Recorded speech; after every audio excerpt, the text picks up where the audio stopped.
मोकामा में जिस तरीके से घटना घटी वो पूरे बिहार ही नहीं बल्कि पूरा देश जो है उस घटना से दहला हुआ है और चर्चाएं जो है बिहार में गर्म हो गई है। इस वक्त हम छपरा में मौजूद हैं। छपरा के ये तमाम लोग हैं, ये जानने की कोशिश करेंगे कि बिहार में जिस तरीके से ये घटना घटी है उसके बाद जो है चुनाव का जो दशा और दिशा है उस पर कितना असर पड़ा है। छपरा के लोग जो है सीधा आपसे हम सवाल करते हैं कि चुनाव का माहौल चल रहा है, ऐसे में मोकामा में जो घटना घटी है उसका कितना असर बिहार चुनाव पर पड़ेगा? देखिए, बिहार चुनाव पर पूरी तरह से इसका असर पड़ेगा, क्योंकि जो लालू यादव जब 1990 में जब सत्ता संभाले थे तो उसके पहले का जो दृश्य था वही दृश्य कोई लोग पुनरावृत्ति कर रहा है, दिखाना चाह रहा है कि हम लोग का राजपाट शुरू में इसी तरह चलता था। हत्याएं होती थी, बलात्कार होते थे, गरीब गुरबा जितने भी माने वर्ग के लोग थे, माने बैकवर्ड समाज के लोग, उन पर अत्याचार चरम सीमा पर थी, जिसके लोग थाना में एफआईआर लिखवाने जाते थे तो थाना में एफआईआर नहीं होती थी। जान लीजिए, आज जो यहाँ मोकामा में जो घटना घटी है उसका जीता जाता उदाहरण है।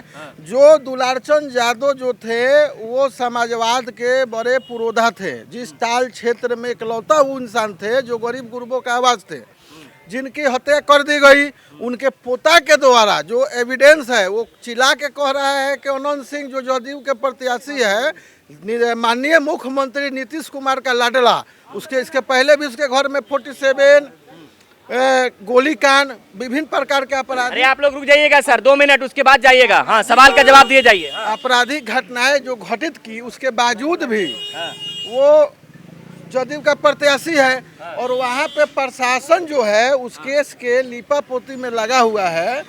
ये घोर अन्याय है। एक तो मान लीजिए हत्या कर दी गई। चुनाव आयोग को जिम्मेदारी बनता था, ये चुनाव आयोग निष्पक्ष तरीके से लॉ एंड ऑर्डर को बहाल करना चाहिए। जो वहाँ पे मोकामा में लॉ एंड ऑर्डर पूरी तरह से ध्वस्त हो चुका है। अंदाजा लगाइए कि लोग जंगल राज का लोग नारा देता है, तो जंगल राज उसके 1990 पहले नहीं था। जंगल यही कारण है, अगर दुलारचंद राय के हत्या के बदला में अगर जवाबी कार्रवाई अगर देना अगर शुरू हो जाए तो फिर से वो लोग जंगल राज का उपाधि देने लगेंगे। ये जंगल राज नहीं है। और दूसरा एक बात बता दूं कि गोपालगंज अमरेंद्र पांडे, धूमल सिंह, रणधीर सिंह, यहाँ पे आप हुलास पांडे, ये अनंत सिंह, ये सब लोग नीतीश कुमार के सितारे हैं। अब बाकी राजद जो है जंगल राज का लालू यादव पुरोधा है। इसी से आप अंदाज लगाइए कि नीतीश कुमार बिहार में ओसामा साहब पर भी आरोप लगा रहे थे। ओसामा साहब सुनिए एक मिनट, ओसामा साहेब के जो पिताजी थे, ओसामा साहेब हैं कहीं भी?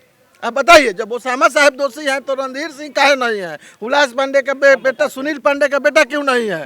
ओसामा साहब के जैसा एजुकेटेड आदमी, प्रमाण दीजिए। जदयू के पास अगर कोई होगा, लंदन से LLB किया हुआ है। बता रहे जहाँ ओसामा में दम होनी चाहिए, जहाँ ओपरा का लोग बोल रहा है। देखिए, जहाँ ओसामा साहब की बात है, अभी मैं 2 दिन पहले रघुनाथपुर ही था, भैया के विधानसभा में एंकरिंग करने के लिए बहुत सारे जगहों पे गया था। आप एंकर हैं क्या? हाँ, बहुत सारे मैंने जगहों पे हीरो के साथ, एक्टरों के साथ, बड़े बड़े साथ मैंने एंकरिंग किया हुआ है। अच्छा। तो जैसे कि बता दे भैया की बात, जहाँ ओसामा साहब की बात कही, जहाँ पे ओसामा साहब चले जाते हैं ना, तो वहाँ पे कोई ये नहीं है कि ये जात पात का, ये लोग का इंसान, कोई बड़ा लोग है, कोई छोटा लोग है, कि इनके लिए हीन है चाहे कुछ है, ऐसा कुछ नहीं है। ओसामा साहब जैसे जो इंसान पहले के जो उनका रीति रिवाज है, ऐसा नहीं है कि लड़का ही वैसा ही होगा। ओसामा साहब की जो इसमें सोच है, जो उनका विजन है, जो सिवान में अगर आप जाएंगे ना, पूछेंगे इसमें किसका नाम यहाँ पे है, तो आपका छोटा सा छोटा बच्चा कहेगा ओसामा साहब। ऐसा ही मैं नहीं बोल रहा हूँ। उनके पिता अपराधी थे, उन पर जो है कई सारे मुकदमे चले, ऐसा कहा जाता है। जेडीयू वाले तो बाकायदा जो है इसको मुद्दा बना लिए, चुनावी मैनिफेस्टो में जो है इसको शामिल कर लिए, मन से जो है घोषणाएं हो रही हैं। अच्छा, यहाँ पे आप जेडीयू की बात कर रहे हैं, बीजेपी में जेडीयू में क्या एक से एक लोग नचनिया लोग नहीं है क्या? एक से एक लोग अपराधी नहीं है क्या? हाँ, आपका अभी नाम कल का परसों का न्यूज में आप बात की आनंद सिंह का, क्या ये हलवा आप बनाते हैं क्या? हाँ, अनंत सिंह का 65 क्रिमिनल केस है, आपको जानकारी के बता दूं, 65 क्रिमिनल केस है। और आपको ऐसी बातें कर रहे हैं कि गोली नहीं लगी है, यूपी का बात बता रहे, हवाला दे रहे हैं कि जब गाड़ी पलट गई है। ऐसा कुछ नहीं है कि ये यूपी में, आपका बिहार में लोग हलवा बनाने वाले लोग हैं, चाहे ऐसा नहीं है। जेडीयू बीजेपी में एक से एक लोग पड़े हुए हैं, जो कि आप रेवन्ना की बात की जाए, जो कि इतना रेपिस्ट है, इतना रेपिस्ट होने के बाद भी उसको आज कुछ किया नहीं गया है। बीजेपी में आज आते हैं, वॉशिंग मशीन वाला काम करते हैं। जो बीजेपी में शामिल हुआ वो आराम से समझ जाइए। छपरा में क्या होगा फिर? छपरा में जो है क्या कहते हैं, खेसारी लाल यादव चुनाव लड़ रहे हैं। हाँ, मैं बताता हूँ, छपरा में ये जान लीजिए, लिख लीजिए, यहीं पे मैं गारंटी दे रहा हूँ, बीजेपी 3 नंबर पे जाएगी। 3 नंबर पे जाएगी, मैं लिख ले रहा हूँ। पहला नंबर पे आरजेडी यानी कि खेसारी भैया, और दूसरे पे राखी गुप्ता। ये मैं ऐसी बातें नहीं बोल दे रहा हूँ हवा हवाई कुछ भी बातें। निर्दलीय प्रत्याशी की बात कर रहे हैं भैया, निर्दलीय प्रत्याशी राखी गुप्ता। 2 नंबर पे रहेंगी। आप बताइए। चंपारण से हैं। हम कन्हैया चौधरी हुए हैं। हाँ, हम महादलित से आते हैं। हाँ, हम जात के पासी समाज से हैं, 3 नंबर वार्ड के हैं। हम लोग खेसारी भैया को वोट इसलिए देंगे कि पहले हम लोग बिहार से बाहर जाते थे, दूसरा प्रदेश में मान सम्मान नहीं होता है। खेसारी भैया जीतेंगे तो भारत में कहीं का हम लोग का अमेरिका में नाम होगा। हम लोग खेसारी भैया को जिताएंगे बहुत ज़्यादा वोट से।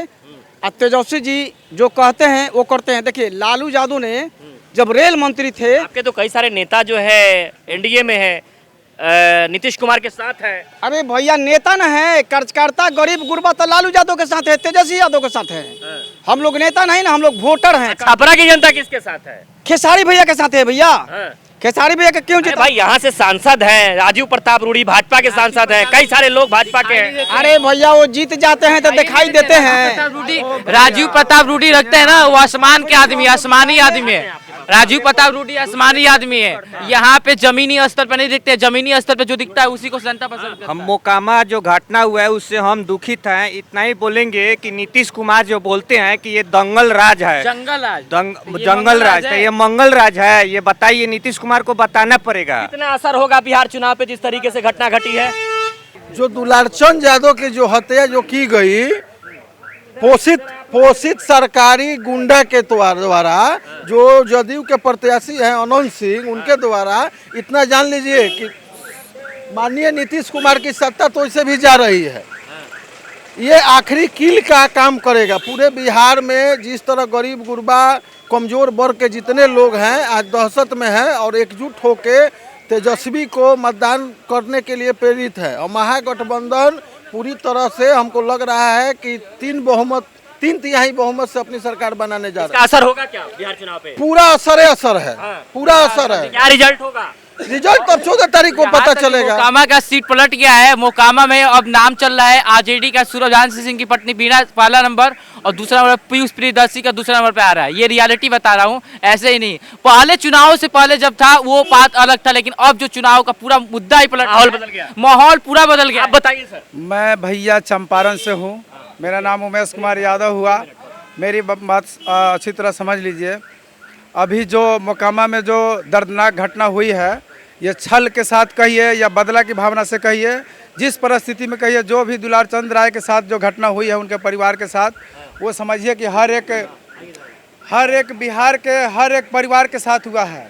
उससे हम लोग काफ़ी मर्माहत हैं और काफ़ी दुखी भी है, आहत भी है। इसलिए अब समझ लीजिए कि इतना दुखी है कि हम चंपारण से चल के यहाँ खेसारी भैया के क्षेत्र छपरा में आए हैं इनका सपोर्ट करने। यहाँ पे मेरा कुछ दोस्त लोग रहता है और मैंने यहाँ पे घूम के इंटरव्यू लिया है, कुछ लोगों से जाना है। यहाँ खेसारी मैं है। आप इंटरव्यू लेते हैं? नहीं, मतलब अपने दोस्त से मैंने कुछ बात जानकारी लिया कि यहाँ का माहौल क्या है, तो उन लोगों के द्वारा पता चला कि यहाँ खेसारी मैं है। और जहाँ तक रही बात महागठबंधन की और बीजेपी, तो बीजेपी पूंजीपतियों की सरकार है, ये गरीब गुरबा की सरकार नहीं है। आप गौर से देखिए, एक मैंने कहीं भी कोई घटना घटता है या कोई किसी के साथ मैंने दुर्व्यवहार होता है तो तुरंत उसको रिकवरी किया जाता है। अभी जो दुलारचंद राय के साथ हुआ है, क्या मोकामा की प्रशासन मर गई है, बहरी है, तो अभी जिम्मेवारी किसका है? अभी तो बिहार न्यूट्रल है, कोई मुख्यमंत्री नहीं है, केंद्र के अंदर और चुनाव आयोग के अंदर है। तो चुनाव आयोग को एक्शन लेना चाहिए कि नहीं लेना चाहिए? आप बताइए सर, छपरा का क्या माहौल मिजाज है? छपरा में इस बार क्या होगा? हम चंपारण से है। आप भी चंपारण से? हाँ। किसके लिए आए हैं आप? हम लोग आए हैं यहाँ खेसारी जी से। मैंने बताइए क्या कहेंगे आप? हम कहेंगे जो हम लोग का एकदम सीट निकल रहा है। हम लोग यहाँ पे भैया हर हाल में महागठबंधन की सरकार बनेगी। आप लोग बताइए सर।